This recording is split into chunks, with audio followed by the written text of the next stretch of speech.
Abot tenga ang ngiti ng 22 anyo sa si Roland ng Porac, Pampanga. Unti-unti na kasing nagbubunga ang kanyang pagsisika para sa pangarap. Nakapasa si Roland sa March 2026 Medical Technologies Licensure Examination. Si Roland ang kauna-unahang AITA na naging lisensyadong medtech sa buong Pampanga ayon sa Provincial Social Welfare and Development Office. Masaya ako na naging license na ako since hindi lang siya para sa akin hindi lang siya para sa pamilya ko, kundi para sa community ko. Lumaki sa kabundukan si Roland at nakipagsapalaran sa kapatagan para makapag-aral. Sa tulong ng iba't ibang scholarship grants mula sa pamahalaan, nakapagtapos siya sa kursong Bachelor of Science in Medical Technology. Sabay sa pag-aaral, binabalanse rin niya ang paglilingkod bilang SK chairman sa kanilang lugar.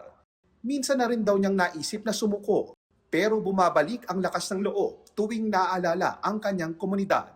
Pangarap ni Roland na maging doktor para makatulong at makapagbigay ng serbisyo medikal sa kanilang komunidad sa bundok. Sa ngayon, naghahanap siya ng scholarship grant para maipagpatuloy ang pag-aaral ng medisina. Pagdating ko doon sa exam, ala akong alawang isipan, kaya rin nanini sumaw kumaragol. Ali mo para ka na ako ni sopan kayong kapara kong ay. Para sa GMA Integrated News, JP Soriano, nakatutok 24 oras.